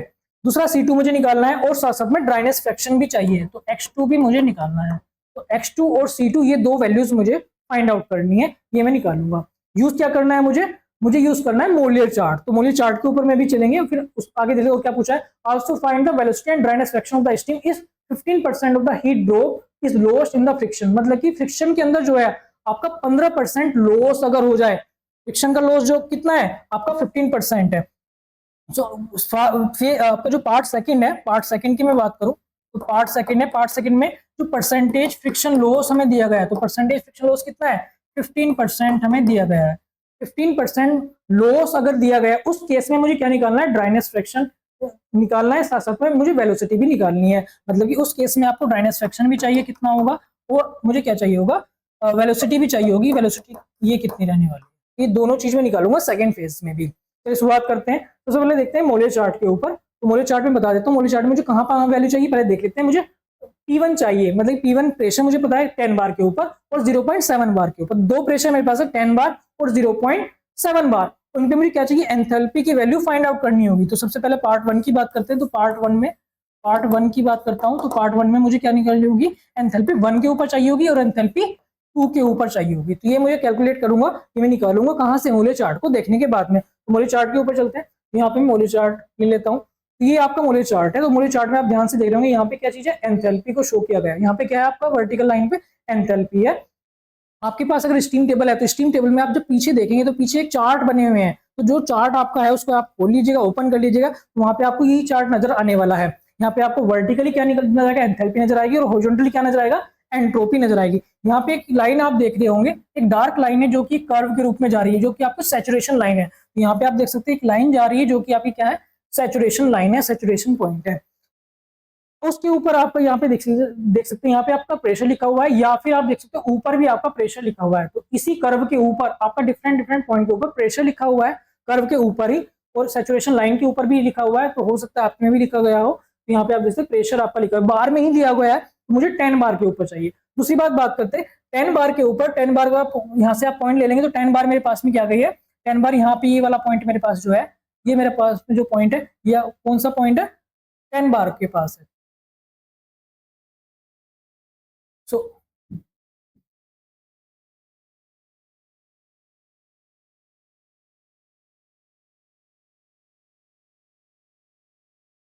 ये मेरे पास जो पॉइंट आया है, ये कौन सा आया है, ये मेरे पास में 10 बार आ गया है। 10 बार आपको वाला पॉइंट है, यहाँ पे आप देख सकते हैं, ये आपका 10 बार है। 10 बार के आपको क्या चलना है, हॉरिजॉन्टल चलना है। 10 बार के क्या चलना है, हॉरिजॉन्टल चलना है। तो अगर मैं हॉरिजॉन्टल चलता हूँ 10 बार पॉइंट के ऊपर, तो मेरे पास जो वैल्यू आती है वो लगभग कितनी आती है, जब ये देखो 2800 कितना है, 2800, आप जूम करके देख सकते हैं यहाँ पे, आई होप आपको दिखाई दे रहा होगा। तो 2800 ये क्या है, एंथैल्पी को शो कर रहा है। एंथैल्पी कितनी है, 2800, और यहाँ पे आप देख सकते हैं 10 आपका लिखा हुआ है यहाँ, 10। तो 10 वाला जो पॉइंट है जहाँ पे कट कर रही है लाइन, ये थोड़ा सा इससे कम है। अच्छा 2700 यहाँ पे है, तो ये मान लीजिए आपको कितना है, 2700 और 2800 के बीच में कोई पॉइंट है। अब कितना कम है, लगभग आप देख सकते हैं ये बीच में जो अंतर है टोटल 100 का अंतर है। यहाँ पे आप देखिए ये जो पॉइंट जिस तरह से नीचे है, उसी हिसाब से रेशियो में अगर आप देखते हैं तो लगभग ये आपका 10 या 12 आपका जो है कम है। तो 10 और 12 आप इससे कम ले लेंगे तो कितना आ जाएगा, 2800 में से अगर 10 या 12 में कम लूंगा तो मेरे पास में 2790 के आसपास वैल्यू आएगी। तो मैं यहाँ पे 2788 वैल्यू में यूज करूंगा। तो यहाँ पे जो वैल्यू दूंगा कितनी है, 2788 वैल्यू में यहाँ पे यूज कर रहा हूँ। ये आप अप्रोक्स वैल्यू ले सकते हैं, जितना बेस्ट आप देख पा रहे हो उसके हिसाब से, मतलब जो भी आपको एग्जैक्टली लग रहा है अपने हिसाब से देखने पे, एग्जैक्ट वैल्यू जितनी आपको सही लग रही है कि भाई इतनी वैल्यू इसकी होगी, तो वो वैल्यू आप यहाँ पे लिख देंगे। उसी तरह से अब आपको बात करते इसमें भी हमने आइसेंट्रोपिकली क्या है, एक्सपेंशन हमने माना। एग्जाम हमने क्या किया है, दूसरा एजम्पशन कि आइसेंट्रोपिकली है, आइसेंट्रोपिकली एक्सपेंशन हुआ है, आइसेंट्रोपिकली एक्सपेंशन इसमें भी हुआ है। आइसेंट्रोपिकली एक्सपेंशन है, इसका मतलब एंट्रोपी 1 के ऊपर एंट्रोपी 2 के ऊपर बराबर होगी। इसी चीज को मैं यूज करने वाला हूं। अब वापस मोलियर चार्ट में चलते हैं। मोलियर चार्ट के ऊपर अगर मैं बात करता हूं तो यहाँ पे आप देखिए, आपके पास जो पॉइंट है, आपके पास जो पॉइंट है, तो यहाँ पे आप देखिए नीचे स्पेसिफिक एंट्रोपी को शो कर रहा है। स्पेसिफिक एंट्रोपी मतलब एंट्रोपी अगर आपकी सेम रहेगी तो कोई वर्टिकल लाइन पे आपका शो होगा। वर्टिकल लाइन अगर आपकी होगी तो क्या शो करेगी, ये कांस्टेंट एंट्रोपी को, या फिर एंट्रोपी सेम होगा ऐसे पॉइंट के ऊपर। तो मेरे पास में 10 बार था यहाँ पे, आप देख सकते हैं यहाँ पे 10 लिखा हुआ है। तो यहाँ से ये वाला पॉइंट जो था मेरा, ये आपको क्या शो कर रहा था, जो कि मेरा इन स्टार्टिंग पॉइंट था। अगर मैं यहाँ से वर्टिकल लाइन में ड्रॉ करता हूँ, वर्टिकल लाइन अगर मैं यहाँ पे ड्रॉ करता हूँ तो मेरे पास में ये जाएगी इस तरह से, वर्टिकल लाइन आएगी। और प्रेशर कितना लूंगा मैं, कहाँ तक लूंगा, 0.7 देखिए यहाँ पे जो आपका 0.75 है, तो 75 के पास ही आपका रहने वाला है 0.7, तो थोड़ा सा और उससे डाउन कर दो यहाँ पे। ये पॉइंट मेरे पास में 1 था और ये पॉइंट मेरे पास में 2 था। अब 2 के ऊपर मुझे क्या देखनी पड़ेगी, वैल्यू देखनी पड़ेगी। 2 वाला जो पॉइंट है, अब यहाँ पे देखिए ये कितना लिखा हुआ है 2300, 2300 आपका लिखा है, तो 2300 से थोड़ा सा क्या है ये ऊपर है, लाइन आपकी बिल्कुल टच नहीं करी, उससे थोड़ा सा ऊपर है, तो 2300 से थोड़ा सा ऊपर कर लेते हो। मान लिया 2312 या 10 में ले रहा हूँ, तो यहाँ पे मैं यूज कर सकता हूँ 10 कितने किलो जूल पर केजी। तो दोनों वैल्यूज मैंने यहाँ पे लिख लिया। तो दोनों वैल्यूज कहाँ से उठाई है मैंने, दोनों वैल्यूज मैंने यूज की हैं आपके मोलियर चार्ट से। अच्छा, अगर इसी पॉइंट को मैं 2 पॉइंट के ऊपर क्या पूछा था, एंथैल्पी तो मैंने निकाली ली, वेलोसिटी मुझे निकालनी, तो एचडी से मैं निकाल लूंगा, यहाँ पे एचडी दोनों को माइनस करके मैं निकाल लूंगा। सबसे ज्यादा ड्राइनेस फ्रैक्शन और है, जो ड्राइनेस फ्रैक्शन मुझे चाहिए। तो अगर मैं ड्राइनेस फ्रैक्शन की बात करता हूँ, तो ड्राइनेस फ्रैक्शन आपका कितना रहेगा इसी पॉइंट के ऊपर, आप दोबारा से देख लीजिएगा। 10 से हम चले थे, तो 10 पॉइंट मेरे पास में यहाँ था, 10 पॉइंट मेरे पास में यहाँ था। 10 पॉइंट से अगर मैं यहाँ पे आ रहा हूं, तो दैट इज ये पॉइंट। और यहाँ से अगर आप हॉरिजॉन्टली देखते हैं, तो कुछ लाइंस आपकी क्या करनी है, फॉलो कर रही है, कुछ लाइंस यहाँ से क्या हो रही है, गुजर रही है। तो ये कौन सी लाइन गुजर रही है, आप यहाँ पे देखिए 0.70 लिखा हुआ है, 0.75 लिखा हुआ है, 0.8 लिखा हुआ है। तो 0.8 से आगे फिर आपका कितना है 0.85, कितना लिखा हुआ है 0.85 आपका लिखा हुआ है यहाँ पे। और 0.85 वाली लाइन जो है वो इस तरह से जा रही है, मतलब उसके भी थोड़ा सा ऊपर है, उससे भी हमारा क्या है थोड़ा सा ऊपर है। इसकी जो वैल्यू होगी 0.85 से ज्यादा होगी, तो मैं 0.855 ले रहा हूँ, तो 0.855 में ले रहा हूँ इस वाले पॉइंट की वैल्यू, जो कि 2 पॉइंट है। 1 से 2 पॉइंट के ऊपर, अगर 2 पॉइंट की मैं बात करता हूँ, तो 2 पॉइंट के ऊपर जो आपकी वैल्यू होगी, 2 पॉइंट के ऊपर पास जो मेरे पास में वैल्यू होगी, वो कितनी होगी, वो आपकी 0.855 वैल्यू रहेगी, जो कि ड्राइनेस फ्रैक्शन की वैल्यू होगी। तो यहाँ से आप डायरेक्ट लिख सकते हो x2 जो आपका रहने वाला है वो 0.855। ये डायरेक्ट वैल्यू आपने देख ली है, वैल्यू देख ली है मोलियर चार्ट से। तो मोलियर चार्ट को बस आपको रीड करना है और डायरेक्ट वैल्यू आपको लिखनी है। बस यहाँ पे लिख देना using Molière chart, Molière chart को आप यूज करना है और डायरेक्ट आप वैल्यू h1 h2 और x2 डायरेक्ट देख के आप यहाँ पे लिख सकते हो। अगर मैं बात करता हूँ अब वेलोसिटी की, क्योंकि मुझे पहले फेज में वेलोसिटी निकालनी थी, तो वेलोसिटी की बात करता हूँ। वेलोसिटी जो होगा वो मेरे पास में कितना हो, पहले मुझे क्या निकालना होगा, एचडी निकालना होगा। तो यहाँ पे C2 जो होगा मेरे पास 44.72 रूट एचडी, और एचडी मेरे पास में क्या है, एचडी मेरे पास है HD is equal to h1 minus h2। यहाँ से अगर मैं देखता हूँ तो कितनी वैल्यू आती है मेरे पास में 2788 माइनस 2310, तो मेरे पास में 478 कितने किलो जूल पर केजी, ये वैल्यू मेरे पास में क्या आ गई है, एचडी की वैल्यू आ गई है। अगर इसको मैं यूज करता हूँ वेलोसिटी कैलकुलेट करने के लिए, तो 44.72, तो मेरे पास जो फाइनली वेलोसिटी आती है C2 की वैल्यू जो आती है वो 977.7 मीटर पर सेकंड, ये वैल्यू मेरे पास में आ गई है। तो यहाँ तक क्वेश्चन आपको समझ में आया होगा। बहुत छोटा सा क्वेश्चन देखने में लग रहा है, बट आपको मोलियर चार्ट को देखना पड़ेगा, मोलियर चार्ट की वैल्यू आपको देखनी पड़ेगी। अब हमें बात करते हैं कि आपका फ्रिक्शन लॉस कितना हुआ है। फ्रिक्शन लॉस कितना हुआ है, 15% आपका फ्रिक्शन लॉस हो गया है। तब क्या पूछा है कि वेलोसिटी कैलकुलेट करो, वेलोसिटी निकालने का वही तरीका है हमारे पास में। अब पार्ट सेकंड की मैं बात करता हूँ, पार्ट सेकंड, ये आपका पार्ट सेकंड है। एग्जाम में ये क्वेश्चन आपका आता है, इस तरह से क्वेश्चन आपका आता है। तो परसेंटेज फ्रिक्शन लॉस जो दिया गया कितना है 15% या फिर 0.15, ये वैल्यू है हमारे पास में फ्रिक्शन लॉस की। तो अगर मैं के की वैल्यू निकालता हूं, तो के की वैल्यू क्या आएगी 1 माइनस 0.15, ये वैल्यू मेरे पास में आ गई है। तो यहाँ से मैं देखता हूँ तो मेरे पास में 0.85, ये मेरे पास में क्या आ गई, थर्मल आपकी एफिशिएंसी आ गई है नोजल की। तो नोजल एफिशिएंसी कितनी आ गई मेरे पास में 0.85 आ गई है। लॉस आपका 15% है, तो 85% एफिशिएंसी है, तो 0.85 आपकी आ गई है। तो यहाँ से अगर मैं वेलोसिटी निकालता हूँ C2 डैश अगर मैं निकालता हूँ, तो वो क्या लिख लेंगे हम, अब इसको हम यूज करेंगे, तो 44.72 रूट के इंटू एचडी, इसको मैं यूज करने वाला हूँ। तो यहाँ से मेरे पास जो वैल्यू आएगी 44.72 रूट के की वैल्यू 0.85 एंड एचडी जो मेरे पास में पहले था उसको मैं देख लेता हूँ कितना है मेरे पास में। तो जो आपका एक्चुअल रहने वाला है, जो आपका एक्चुअल रहने वाला है एचडी आपका जो है, अब ये जो रहेगा एक्चुअल में जो आपका रहेगा एचडी, वो कितना रहेगा, वो आपका रहेगा के इंटू एचडी, जो आपका आइडियल कंडीशन में। तो ये मैं कैलकुलेट करूंगा, पहले मैं देख लेता हूँ कितना था मेरा। ये मेरे पास आया था दैट इज 478, तो 478 मेरे पास में वैल्यू थी। तो यहाँ पे मैं लिख दूंगा 478 वैल्यू थी मेरे पास में। और यहाँ पे भी मैं अगर निकाल के देखता हूँ पहले में, तो पहले मैं कैलकुलेट ऐसा क्यों कर रहा हूँ मैं अभी आपको बताता हूँ, क्योंकि मुझसे उसने ड्राइनेस फ्रैक्शन भी पूछा है। तो ड्राइनेस फ्रैक्शन को यूज करने के लिए, ड्राइनेस फ्रैक्शन को मुझे निकालना है, इसलिए मैं पहले क्या निकालूं कि एचडी आपको जो एक्चुअल में हो रहा है वो लॉस कितना है, उसे भी मैं देखने वाला हूँ। साथ साथ में आपको एंट्रोपी चेंज भी मैं इसमें बताने वाली, इसी क्वेश्चन में आपको एंट्रोपी चेंज बताऊंगा, एंट्रोपी चेंज कितना आपका हो गया होगा, क्योंकि एक्चुअल में हुआ है तो आइसेंट्रोपिटी नहीं रहा आपका, एंट्रोपी जनरेट हो गई है। तो एंट्रोपी जनरेट हुई है वो कितनी हुई वो भी मैं इसी डायग्राम से मोलर चार्ट को देखकर मैं बताने वाला हूं। हालांकि उसने पूछना है पर एग्जाम में पूछा जाए तो भी आप कर सकते हो, इसलिए मैंने ये एक्स्ट्रा टर्म मैंने यहाँ पे यूज की है। वेलोसिटी आपको ऊपर ही निकाल सकते थे। तो अब मैं कैलकुलेट करता हूं तो मेरे पास जो वैल्यू आएगी 478 मल्टीप्लाई बाई 0.85। तो आपकी एक्चुअल में जो ड्रॉप हो रहा है, हीट ड्रॉप 478 आपका होना था, बट हुआ कितना है 406.3। तो 406.3 जो है वो उसका क्या है, एक्चुअल में आपका जो लॉस हुआ है, जो ड्रॉप हुआ है वो आपका हीट ड्रॉप है। जब आपका लॉस कितना है 15% फ्रिक्शन लॉस के कारण जो आपका हीट ड्रॉप हुआ है, एंथैल्पी ड्रॉप हुआ है, वो 406.3 आपका ड्रॉप हुआ है। इसी हिसाब से अगर मैं वैल्यू निकालता हूं तो मेरे पास जो वैल्यू आएगी रूट एंड देन मल्टीप्लाई 44.72। यहाँ की वेलोसिटी मेरे पास में आ गई है 901.1 मीटर पर सेकंड। तो मेरे पास जो वैल्यू है 901.14, लगभग 901 आपके मीटर पर सेकंड क्या है ये वैल्यू आई है। और पीछे आप देख सकते हैं कितनी वैल्यू आई थी 977.7, तो लगभग आपका 76 मीटर पर सेकंड कम हो गई है। 15% लॉस की वजह से आपकी 76 मीटर पर सेकंड क्या हो गई है, वैल्यू आपकी कम हो गई है, वेलोसिटी आपकी कम हो गई है। अब क्वेश्चन में हमसे पूछा गया, क्वेश्चन में हमें क्या करना है कि हीट ड्रॉप तो 15% था, उसके बाद में ड्राइनेस फ्रैक्शन में पूछा कि ड्राइनेस फ्रैक्शन भी निकालिए।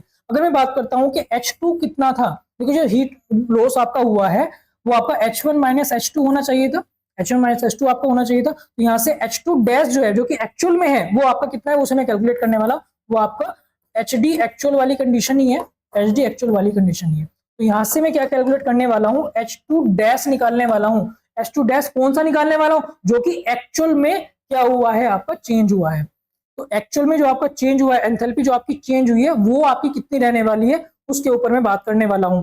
अच्छा H2 मेरा कितना रहेगा निकाल लेंगे, तो H1 माइनस HD एक्चुअल में जो था वो आप, तो यहां से मैं निकाल दूंगा। H1 मेरा स्टार्टिंग में कितना था, आप देख सकते हैं H1 कितना था 2788 माइनस आपका रियल ड्रॉप कितना है 406.3 हुआ है। इसका मतलब जो आपकी वैल्यू रह गई है वो 2788 माइनस 406.3। तो फाइनली वैल्यू जो आई है मेरी वो आई है 2381.7, लगभग 2382, लगभग 2382। तो 2382 जो आपकी वैल्यू आई है वो किसकी आई है कि एक्चुअल में आपका जो एग्जिट पॉइंट के ऊपर एंथैल्पी है, एक्चुअल में जो आपका एग्जिट पॉइंट के ऊपर एंथैल्पी है एक्चुअल कंडीशन में, H2 डैश जो आपकी आई है वो आपकी कितनी आई है 2382, लगभग इतनी वैल्यू आई है। तो इतनी आपकी वैल्यू है किलोजूल पर केजी में, किलोजूल पर केजी में। तो ये वैल्यू आपकी क्या आ गई है, वैल्यू आ गई जो आपकी एंथैल्पी की वैल्यू। अब मैं इसी को यूज करूंगा, कहां पे यूज करूंगा, इसको मैं यूज करने वाला हूं आपने मोलर चार्ट के ऊपर। तो मोलर चार्ट अगर मैं बात करूं तो मोलर चार्ट में कुछ इस तरह से डायग्राम आप देख रहे होंगे। मोलर चार्ट में अभी तक हमने जो किया है, हमने एक पॉइंट लिया था ऊपर जो आपको दिया गया था, ये यहाँ पॉइंट लिया था मैंने, वो आपका 1 पॉइंट था। यहाँ से वर्टिकली में नीचे आया तो यहाँ पे मैंने 2 पॉइंट था। हॉरिजॉन्टली अगर मैं देखता हूँ तो यहाँ पे मेरा H1 और यहाँ पे मेरा H2 ये मैंने कैलकुलेट किए थे। ड्राइनेस फ्रैक्शन मैंने यहाँ से देखे थे। अब रियल कंडीशन में होगा क्या, रियल कंडीशन में क्या होगा, यहाँ पे आपकी एंट्रोपी जनरेट हुई। इस केस में क्या था, एंट्रोपी S1 बराबर हो रही थी S2 के, पर अब जो है हमारे पास में चेंज आपका हो चुका होगा और ये जो कर्व है आपका कुछ इस तरह से गया हो। ये जो पॉइंट है ये मान लीजिए आपका 2 डैश है, जिसकी मैं डैश लगा रहा हूँ वो 2 डैश पॉइंट है। और यहाँ पे जो एंथैल्पी है वो आपकी H2 डैश है, जिसकी वैल्यू मैंने अभी देखी है कितनी है 2382 आपकी आई है। 2382 ये वैल्यू है मेरे पास। तो 2382 जो मैं कैलकुलेट की वो यहाँ पे की। अब इस पॉइंट के ऊपर मुझे चाहिए। अच्छा खास बात क्या है कि 2 पॉइंट जो है, 2 पॉइंट जो गुजर रहा है अगर आप देखें तो सबसे इंपॉर्टेंट चीज ये होगी कि ये जो है वो प्रेशर कितना है, वो आपका 0.7 बार वाला प्रेशर ही है। यहाँ पे 2 लाइन मेरे पास में आएंगी, एक तो बार आएगी 0.7 बार और एक वैल्यू क्या आएगी मेरे पास में, ये वाली वैल्यू आएगी। यहाँ से 2 वैल्यू यहाँ पे क्या करेंगे, कट करेंगे। मतलब हॉरिजॉन्टली हम चलेंगे एंथैल्पी को लेके, क्योंकि एंथैल्पी मुझे पता है, साथ साथ में प्रेशर मुझे पता है, तो उतने प्रेशर और उतनी एंथैल्पी में क्या निकाल सकता हूँ, ड्राइनेस फ्रैक्शन भी कैलकुलेट कर सकता हूँ, एंट्रोपी भी मैं कैलकुलेट कर सकता हूँ। चलिए बात करते हैं मोलर चार्ट के ऊपर। तो मोलर चार्ट में अगर मैं देखूं तो यहाँ पे मेरे पास जो पॉइंट है वो कहाँ पे है, मैंने आपको बताया 2382 है, तो 2382 पे आ जाते हैं। तो यहाँ पे आप देखते हैं तो 2382 मेरे पास में यहाँ पे आ गया, लगभग 2400 से थोड़ा नीचे रहने वाला। तो हॉरिजॉन्टली अगर आप देखें तो मेरे पास में वैल्यू जो रहेगी वो ये रहने वाली है ये आपका कितना है, लगभग इसके ऊपर थोड़ा सा 382 आपका रहने वाला है। अच्छा आगे मैं देखता हूँ प्रेशर कितना है, प्रेशर में 0.7 है, तो 0.75 यहाँ लिखा, तो 0.7 आपका लगभग ये आपका रहने वाला है 0.7। तो 0.7 थोड़ा सा डाउन रहेगा। हॉरिजॉन्टली अगर मैं चलता हूँ, तो हॉरिजॉन्टली में अगर चलता हूँ तो मेरे पास में ये वैल्यू आ रही है, और यहाँ से अगर मैं चलता हूँ तो मेरे पास में ये वैल्यू है। तो यहाँ पे जो कट हुआ है ये वाला पॉइंट, ये पॉइंट मेरा क्या है, थ्री पॉइंट है, या फिर आपका 2 डैश वाला पॉइंट है, जहाँ पे आपका क्या है रियल कंडीशन में आपका हुआ, ये आपका रियल वाला पॉइंट है। अब यहाँ पे मैं क्या निकाल सकता हूँ, यहाँ पे अगर मैं वर्टिकली नीचे आता हूँ, यहाँ पे अगर मैं वर्टिकली नीचे आता हूँ, तो वर्टिकली नीचे आके मैं क्या देख सकता हूँ,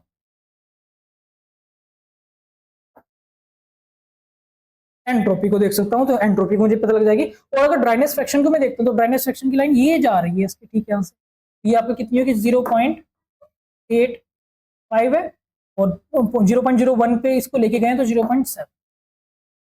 तो ड्राइनेस फ्रैक्शन हमसे पूछा गया, तो ड्राइनेस फ्रैक्शन आप निकाल सकते हैं। तो ड्राइनेस फ्रैक्शन कितना होगा, ड्राइनेस फ्रैक्शन मेरे पास में होगा x2 डैश, वो मेरे पास में कितना होगा 0.87।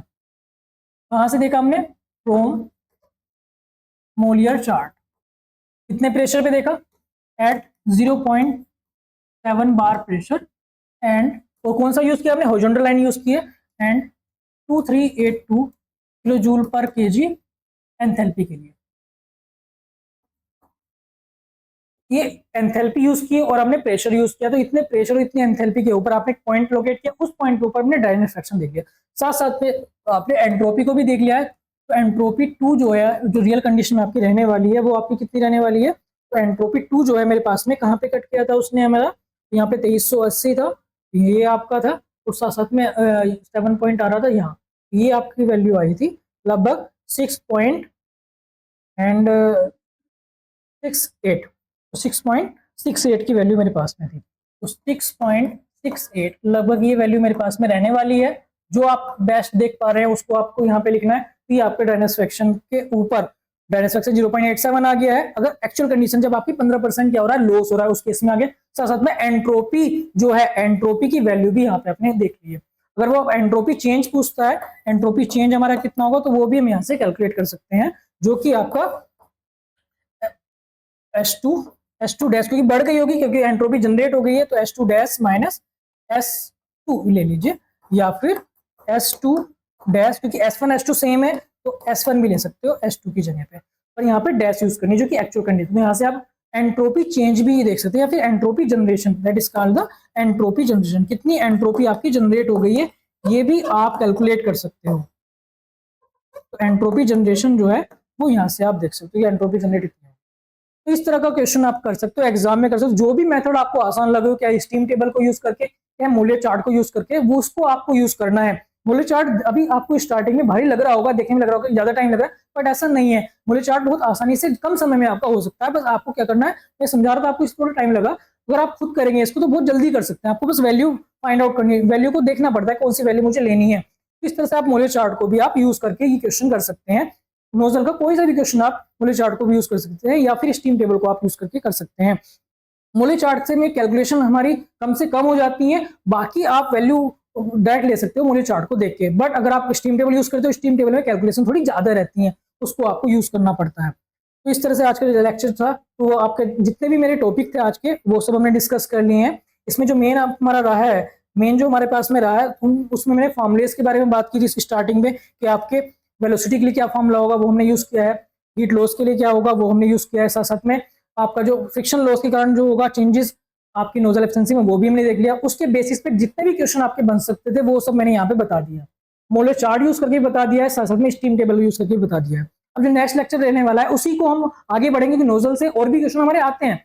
नोजल से आपकी जो डेरिवेशन है, डेरिवेशन के बेस पे ही क्वेश्चन आपके आते हैं। उसमें जो मैं बात करूंगा नेक्स्ट लेक्चर में, उसमें मास डिस्चार्ज के बारे में बात करूंगा, अभी मास फ्लो रेट के बारे में बात करूंगा। मास फ्लो रेट आपका कितना रहने वाला है उसको कैलकुलेट करना है। साथ साथ में क्रिटिकल प्रेशर रेशियो क्या होता है वो हमें बता रखा है, कि जिसपे आपका मास फ्लो रेट मैक्सिमम हो जाए वो आपको कैलकुलेट कर सकते हो।